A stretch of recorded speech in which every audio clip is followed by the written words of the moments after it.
Sempre de bacias, de vasos, né, de polietileno, que é um material resistente, leve, fácil de limpar e sustentável. Mais informações, dúvidas, você pode chamar a Márcia no Superar ou sucumbir? Um dilema carregado de significados. Nós tinha que seguir outro, como é que ia dizer, hashtag o agro não para, né? Se a agricultura é a arte de saber esperar, quanto tempo leva para entender, aceitar, viver uma realidade totalmente desconhecida? Ficam suspensas as seguintes atividades por um período de 7 dias sob regime de quarentena.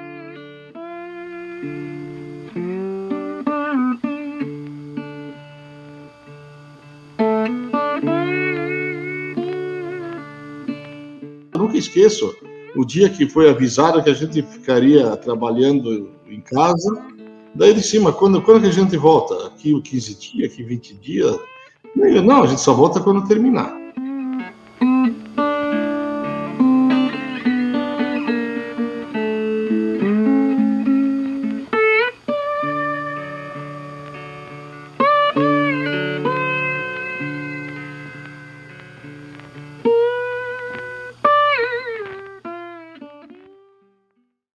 Em 365 dias cabe muita coisa, inclusive uma pandemia. E foi assim, com a explosão de casos do coronavírus, que as relações cotidianas, sociais e de trabalho mudaram. Sem avisar ou pedir licença, a pandemia abriu as portas do nosso verdadeiro lar. Passamos mais tempo em casa. Logo, comemos mais. A gente tem uma certeza de que todo mundo tem que comer, né? Todo mundo tem que colocar o alimento na mesa. Parece simples, óbvio, e é. O consumo de alimentos, assim como a fome, aumentou. Essa nova realidade fez com que consumidores que mantiveram a renda comprassem mais ou adaptassem a sua alimentação. Porque as pessoas ficaram urbanas, a maioria ficou presa em casa, não só aqui em Santa Catarina, nem no Brasil, mas no mundo inteiro. Esse aumento proporcionou uma demanda muito forte que mexeu fortemente nos preços dos produtos agrícolas pago ao produtor. E é aí que fica a pergunta: qual passou a ser a nova realidade de quem produz esses alimentos em Santa Catarina? Como a carne, o leite, os grãos, as hortaliças chegam até a nossa mesa mesmo em tempos de lockdown? E como vem sendo a vida em pandemia de um agro que não parou e que no seu limite não pode parar? Nos 12 últimos meses que antecederam a virada de década, muita coisa aconteceu. Começamos o ano com estabilidade, segurança, mas daí fomos atingidos por uma enxurrada de medo, um vírus desconhecido e uma pandemia global. No campo, a chuva não veio. Uma agricultura inteira pedia socorro em meio à estiagem. Na cidade, os produtos ficavam mais caros e a convivência social ameaçada. E é aí que atravessamos o estado, da capital para o interior, e entregamos nossos olhos e ouvidos a um setor que resiste, mas que pede ajuda. Que poderia, mas não sucumbiu, e que segurou na mão da economia de Santa Catarina e disse: vem, eu te ajudo, a gente sai dessa juntos. Mas eu não posso. E eu não vou parar. Na verdade, a gente não tinha nem muita escolha, né? Porque chega a hora de retirar os animais, tem que retirar. Chega a hora de levar ação, tem que levar ação, né? As visitas têm que acontecer, né? Obviamente que os cuidados em si sempre teve, né? Mas não tem muito o que fugir, porque de certa forma a agricultura aqui não para.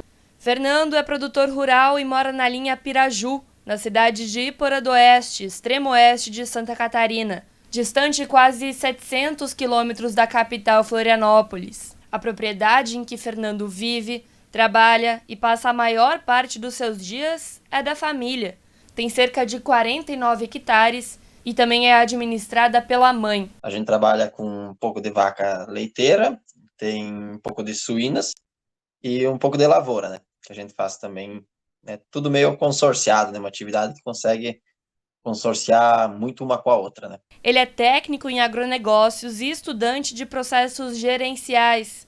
Diz, com orgulho, que trabalha na terra familiar e que essa é uma paixão passada de geração em geração. A terra aqui, na verdade, já era dos meus avós, né? E daí eles foram indo, o pai pegou como herança, né? E a gente tá aí tocando.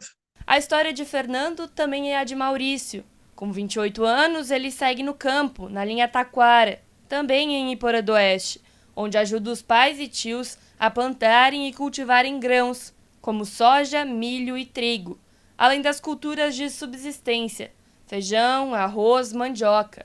Tudo no núcleo familiar. Mas só da família. Não peguemos diarista e ainda às vezes, se não tiver o que fazer, até nós ajuda algum vizinho. Na fala de Maurício, é possível notar o estreitamento de laços entre famílias e também vizinhos e amigos. Elo muito ameaçado pela pandemia, mas que sempre foi a base da agricultura familiar. Ela tem uma característica muito importante. É familiar. Ela trabalha com a mão de obra que ela tem. Então, ela é diferente das pequenas empresas que podem contratar o empregado com a idade, com o sexo, com o conhecimento específico para aquela função. A agricultura familiar, se ele tivesse só mulheres, se não tiverem filhos, se tiverem filhos com alguma deficiência, tudo isso influi. Realidade que se repete na maioria das cidades da região do extremo-oeste catarinense, que engloba municípios como Dionísio Cerqueira, Itapiranga, Maravilha, São João do Oeste e sua capital, São Miguel do Oeste. Iporã também figura nessa lista e vem ano a ano mostrando a sua força no setor agrícola, em franca expansão. Mais que 70% da arrecadação do município é agricultura, tá? Desses 70%, mais que 50% é suinocultura. Porém, poucas propriedades e concentração de produção. Na cidade, a pandemia chegou aos poucos. No interior, demorou um pouco mais. Em ambientes abertos de uma atividade essencial, a vida, claro, seguiu, mas com mudanças. Do início dos casos até o fim de março de 2021, Iporã, cidade com pouco mais de 8 mil habitantes, registrava 460 pacientes com o diagnóstico, além de 7 mortes. Santa Catarina já passava dos 10.885 óbitos. O Brasil, da triste marca de 320 mil. Quando isso iniciou, a agricultura foi um dos setores que foi dito como essencial.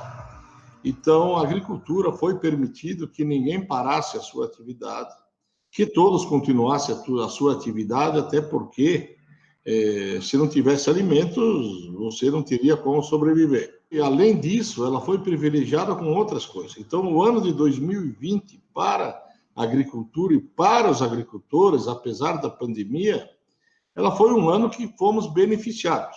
Teve alguns problemas relacionados ao aumento nos custos de produção, principalmente porque passou a se exigir a utilização de máscara, o afastamento um pouco maior entre os funcionários. Houve, no primeiro momento, alguma dificuldade também de fazer o contato com os próprios produtores integrados, de dar assistência técnica, já que havia algumas restrições para isso, e os próprios produtores estavam com certo receio de receber técnicos na propriedade. Não é aquele impacto assim, expressivo, né? Tipo assim, aquela coisa assim, meu Deus, nós tivemos que se readaptar totalmente. Não, porque o ambiente onde eles trabalham é ao ar livre, então assim, muitas coisas, muitas situações favorecem para que a gente mantenha a mesma rotina. Foi um negócio que favoreceu. Uma, por não poder parar, de certa forma. Chegou a hora de colher, tem que colher, né? E outra coisa é a questão, não tem aglomeração, né? Como é que vai ter uma aglomeração aí a céu aberto, enfim, né? Mas, assim como na cidade, o campo também teve dificuldades em se adaptar. Estão tomando cuidado com o distanciamento. Isso eu percebo que eles tomam esse cuidado porque eles também têm essa preocupação. O álcool em gel, eles usam. Na cidade, ou então quando eles vêm comércio, eles usam. Mas ali no ambiente de trabalho, realmente, não, eles não usam máscara. Não adianta, porque é isso aí. Os técnicos que vinham de fora, sim, mas nós aqui na família, na roça, não usava não. Máscara não, até porque trabalho é pesado. Ainda assim, tem uma coisa que mudou e que machucou muito: a cultura. Isso aí foi meio complicado, né? Porque o pessoal acostumado aos jogos de bola, de futebol e tal, e daí trancou tudo, né? Não teve. Toda a situação confortável, até a própria questão favorável, ela vai afetar de forma diferente cada pessoa. Mas eu sei, em específico, assim, relatos de alguns dos funcionários que chega a ser comovente, assim, tu chega a ficar, assim, emocionada de perceber o quanto isso está fazendo falta para eles, esse convívio social. Eu mesmo, hoje de manhã, tive uma experiência bastante triste, né? Onde é que eu tive a morte de um irmão ontem de noite, né? E se você conhece a cultura daqui, você sabe que o velório, eles sempre foram um encontro da comunidade, da família, e hoje simplesmente não existe mais o velório, né? Existe apenas um enterro. Então é um choque que a gente sofre, né? E que realmente dá uma dor muito profunda, principalmente nas pessoas mais velhas, né? No próximo episódio da série Agricultura em Pandemia, vamos entender como os produtores catarinenses sobreviveram a 2020 com uma segunda praga. Depois de um vírus, uma seca histórica. A pandemia afetou sim a vida dos agricultores, mas não causou tantos impactos naquilo que vem do solo e que obedece a outro senhor, o tempo. Do ponto de vista econômico, foi a falta da chuva que causou uma verdadeira tragédia nas propriedades. Entre agricultores, é consenso. Até agora, a estiagem impactou suas vidas muito mais do que o próprio coronavírus. Aí tu para e tu analisa assim, poxa vida, o que é a chuva, né? O que a chuva faz, que até então a gente não dá conta. É um cenário, assim, assustador.